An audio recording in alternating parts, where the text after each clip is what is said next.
Bago tayo magsimula sa content natin para sa ngayong araw na to, kung bago lang kayong naliligaw dito sa ating YouTube channel, kung meron man kayong napanood or nakatulong na video ko, sana wag nyo namang kalimutan na mag-subscribe or i-click man lang yung like button mga tropa. Napakalaking tulong na yan para masustain natin yung YouTube channel natin. Anyway, maraming salamat din sa mga nag-aabil na mga printing templates natin. At eto na yung magiging content natin. Previously or netong mga nakaraang araw, may mga nagko-comment dito, nakikita ko naman lahat ng mga comment nyo. Pasensya na lang kung hindi ko masyado or hindi ko nauuna yung mga comment ninyo. Pinipili ko lang talaga dito or kung ano yung minsan na matsambahan ko na mabasa. Kagaya nga neto ni Kenneth, sabi niya dito, bossing, hingi lang daw siya ng konting tip dahil nga daw dun sa printer niya Epson 8050 na kinonvert niya into Hansol pigment ink and version 2 daw yung ginagamit niya na black. Kapag daw nagpiprint siya sa glossy na photo paper, sumasabog daw talaga yung black. Sana masagot and thank you. Mga tropa, sa totoo lang nai-experience ko rin yung mga ganyang bagay. And meron din pang isang nag-comment dito, halos same lang ata sila ng problema. Sabi dito, sir, paano naman sa photo? Ang problema daw niya, ang printer niya ay Epson 805 which is kagaya ng printer ko. Kaya naman napili ko ito yung i-content natin ngayong araw. Sabi niya, yung output daw sa buhok, halimbawa daw yung pinakadamit or suit or black, malabnaw daw yung print out. Mga tropa, may mga ibang scenario rin na na-experience ko na yung ganyan at iba-iba tayo ng ma-experience. Ako mga tropa, isi-share ko lang kung ano yung mga na-encounter ko kagaya niyang mga sinasabi nyo at kung ano yung ginagawa ko mga tropa. Huwag sana kayong mahiya na mag-comment kung nangyayari rin sa inyo etong mga ganitong scenario at kung hindi naman din Hansol yung gamit ninyo na pigment ink, sana i-share nyo rin yung inyong mga nai-experience kapag nagpiprint kayo sa glossy na photo paper or mga sticker paper. Pero eto no, i-share ko yung nangyayari sa akin. Nai-encounter ko rin yan, yung mga ganyang bagay, sabog yung black and makikita ninyo pangit yung shadowing. Hindi ko lang makita yung video ko kasi gusto ko din gawan ng vlogs yan even before pa. Kaso medyo nakakaligtaan ko or nabura ko na yung pinaka-video. Kung eto yung nakikita ninyo sa screen ng maayos, eto yung customer ko mga tropa na napakatagal na sa aking binil printing sticker, ay ang pinagpiprintan ko ay matte na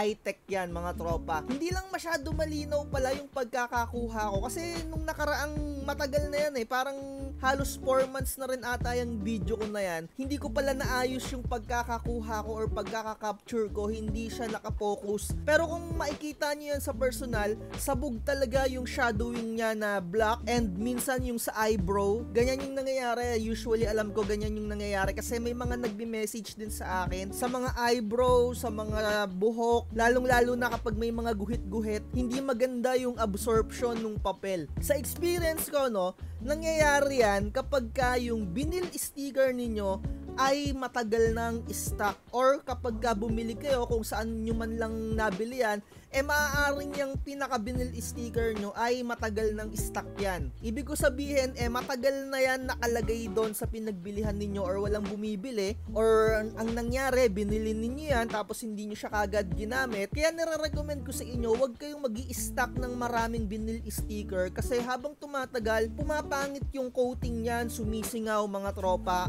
The more na mas maganda yung coating, the more na mas maganda yung absorption. And mga tropa, isipin nyo, matte yung pinagpiprintan ko. Pero nai-experience ko rin yung sabog yung output, lalong-lalo na sa mga eyebrow, sa buhok, sa damit, lalong-lalo na kulay itim. Kulay itim lang mga tropa yung nai-experience ko na ganyan. Sa mga ibang kulay, maayos naman yung pagkuha. And syempre, ayun nga yung nabanggit ko dahil luma yung nagagamit ko na media or vinyl sticker. Kaya naman naghahanap ako ng bagong media or bagong vinyl sticker na bubuksan ko. Kaya kung mag-i-store kayo ng mga vinyl sticker, make sure na hindi yan nagmo-moist, hindi yan nalalamigan, yung talagang sarado. Kung mas maganda nga yung vacuum sealed yung paglagyan nyo or pag-storagean ninyo ng mga vinyl sticker ninyo. Ako meron na akong ginagamit dito na storage drawer. Ilalagay ko na lang dyan sa screen natin kung ano yung itsura nyan. Kung gusto nyo rin mag-avail, nasa description mga mga tropa. Ganyan yung ginagamit ko para naman kahit papano hindi siya nagmo-moist and safe na safe. Simula nung gumamit ako ng ganyan mga tropa, hindi ko na madalas na-experience yung sabog yung ink and hindi masyado maayos yung pagkulay ng black. Usually sa black lang talaga eh. And hindi ko alam sa mga kuyi na user dyan kung na-experience nyo yan, pero ako ganun yung na-experience ko. Kapag luma yung pinagagamitan ko na mga photo paper or kagaya ng ganito na iTech na vinyl sticker, and syempre sa glossy na photo paper, yung double-sided na QAF, ganun din yung nangyayari. Kapag stuck na rin yung photo paper na glossy, sabog talaga. Yung guhit-guhit, alam mo yung parang yung pinaka-ink parang tumapal lang, hindi siya yung nag-penetrate ng maayos. Kasi nga mga tropa, the more na mas maganda dapat yung coating, the more na mas maganda yung absorption ng pinaka-ink. And syempre, kung pangit na yung coating ng pinaka-photo paper or vinyl sticker, hindi na nakaka-penetrate ng maayos yung pinaka-ink natin. Kaya naman, nangyayari rin sa ating mga settings. Once na glossy yung pagpiprintan ninyo na photo paper or vinyl sticker, lagi nyo siyang isi-set up ng Epson matte para yung penetration niya as Epson matte yung dating mga tropa. Ganyan yung gagawin ninyo. So dito, gusto nyo i-standard ninyo kung medyo bago-bago pa yung printer ninyo, and syempre kung medyo gusto nyong malinaw na malinaw, gawin ninyo dito, high yung ilagay nyo na quality. Ganyan yung gagawin ninyo kapag magpiprint kayo sa mga glossy na photo paper. And syempre, may mga coating din yan or specification bawat vinyl sticker yung inyong bibilihin. Kagaya neto ni QAF, may makikita kayo dito, kahit na glossy yung bibilihin ninyo, may nakalagay sa kanya perfect for pigment ink. Ibig sabihin, yung pinaka-coating niya, mayroon siyang specification na kayang ma-penetrate ng pigment ink. Kasi nga mga tropa, yung pigment ink magkaiba yan ng specification din sa dye ink na pinaka ginagamit natin. And yung dye ink, mas maganda rin talaga siya sa glossy kasi kumakapit siya. And may mga pigment ink din na brand na hindi talaga kumakapit ng maayos sa glossy. 'Di ba? Agaya ng mga kuyi na experience ko yan dati sa glossy, hindi talaga siya kumakapit. Kumakapit man pero medyo dumudulas eh. Gusto ko i-share nyo rin yung mga experience ninyo sa mga ginagamit ninyo na pigment ink. I-comment nyo na lang dyan. May mga ganyan talaga. Pero sa akin, etong Hansol, so far so good. Nai-experience ko man yung sabog, yung kulay itim. Nagpapalit lang ako ng other na materials yung bagong bukas, and wala na akong nagiging problema. Kung i-google nyo naman din talaga mga tropa, may mga makikita kayong mga legit or mga details talaga. Ginoogle ko dito, can pigment ink print on glossy paper? Sabi dito, no, pigment ink can print on glossy paper but the paper needs a special coating to properly hold the ink. So ganyan talaga yung mangyayari kasi nga dumudulas yung pigment dun sa pinaka-glossy na media natin. Yung media, ayun yung papel kung saan mo siya pagpiprintan. And mga tropa, ito yung pinaliwanag ko nga sa inyo, no, glossy paper that is labeled pigment ink compatible. Dapat ganyan yung mga bibilihin ninyo, and syempre sa ginagamit natin na iTech, wala namang nakalagay na ganyan, pero okay na okay yung coating niya so far. Using Hansol pigment ink sa akin, wala akong problema na i-experience. Ayun lang, paminsan-minsan kapag lumang stock yung na bibili ko na photo paper. Ganun talaga yung nangyayari. 'Di ba? Sana nakatulong tong mga sinishare ko dito at sana ma-share nyo rin yung mga nangyayari sa mga experience ninyo dyan. Ang pinakamahalagang sanang tandaan ninyo kapag ka magpiprint kayo,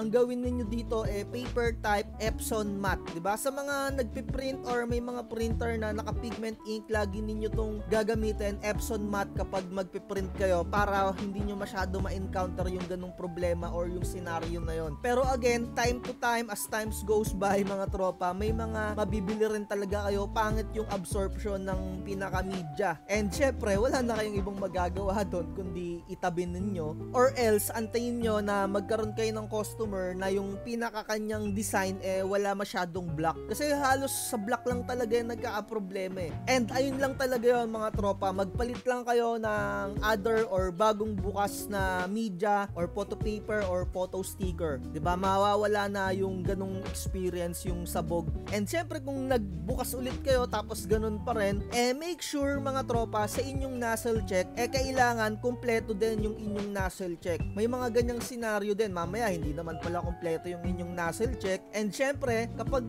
nagpiprint din kayo, make sure yung mga dulo ng pagpiprintan ninyo, agaya na itong nakikita ninyo dito, sana or dapat hindi tumatama sa pinaka-edge. Ito yung nakikita ninyo na lumalagay dyan sa video natin, itong tinuturo ko. Kapag sumabit kasi to sa pinaka-printer head natin, nagkakandaleche-leche din yung output. Kaya minsan, kapag may mga project ako, tinatanggal ko yung pinaka-dulo niyan, ginugupit ko yung pinaka-edge niya, etong 4 na kanto, para hindi tumama yung pinaka-bond paper or photo paper na ginagamit ko or vinyl sticker. 'Di ba? For the safety ng printer ninyo, kung vinyl sticker naman pagpiprintan ninyo, yung mga dulo, gupitin na lang ninyo para hindi tumama. Ayun o, ganyan dapat to. Yung pinaka-edge niya or yung matulis, guntingin ninyo. So, dito na lang natin tapusin yung content natin. Again, sa mga nakaka-experience dyan, i-share nyo lang din. Pero ako, theory ko dyan, dahil nga luma yung mga nabibili ko or nagiging luma yung mga nabibili ko rin na vinyl sticker, kasi minsan, wala rin naman tayong customer, nai-stock ko yung